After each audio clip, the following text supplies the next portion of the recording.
सुबह के मूलाचार परमागम के स्वाध्याय में अपन ने इस बात पर विचार किया है। क्या विचार किया है? विश्व में सर्वाधिक दया पात्र कौन है?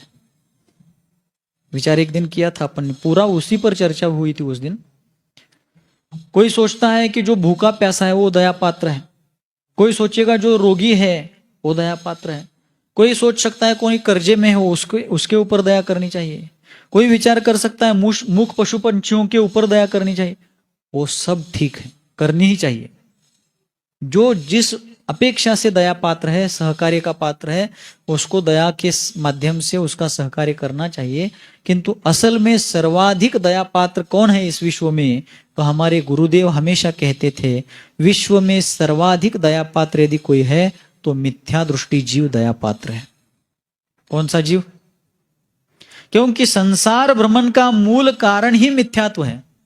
फिर ये रोग, शोक, भूख, प्यास, गरीबी, अमुक तमुक इत्यादि जो कुछ भी दुख है, ये सभी दुख उस कर्म के निमित्त से ही तो आ रहे हैं। लेकिन उन सभी कर्मों का केंद्र बिंदु है मिथ्यात्व परिणाम, केंद्रीय कारण। बराबर? तो मिथ्या दृष्टि जीव की घृणा करने के बजाय उसकी दया करनी चाहिए, उस पर दया करना चाहिए। हाँ, तो दया करो और उसके मिथ्यात्व कार्य की अनुमोदना करो, ऐसा नहीं है। यदि उसमें पात्रता दिखती है सुधरने की तो उसको समझाया जाए, संबोधित किया जाए कि भाई तुम संसार के ही जन्म मरण के मार्ग पर जा रहे हो, उस मार्ग को छोड़ दो। और यदि वर्तमान में पात्रता नहीं है, बताने पर वो भड़क सकता है, मेरी क्रिया को तुम अधर्म कर रहे हो, मिथ्यात्व कर रहे हो, ऐसा सोच करके वो भड़क सकता है। तो अभी बताने के लिए मत जाइए, किंतु उसके प्रति घृणा करने के बजाय दया कीजिए। मूक माटी महाकाव्य में आचार्य विद्यासागर जी महाराज कहते हैं, पापी की नहीं पर पाप की। क्या कहते हैं?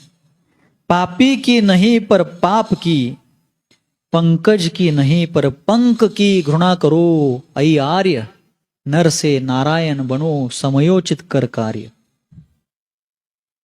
हम क्या करते हैं, कोई पापी दिखता है, कोई फिर कह सकता है महाराज आज भी प्रवचन कर रहे। प्रवचन नहीं कर रहा हूं, इन नयों का प्रैक्टिकली उपयोग क्या है हमारे जीवन में? अब सिर्फ व्याख्याएं पढ़ करके आगे बढ़ना है तो फिर क्या अंतिम सूत्र ले लेते सीधा। इनका हमारे रोज के दैनिक जीवन में प्रैक्टिकली उपयोग हमें समझना है।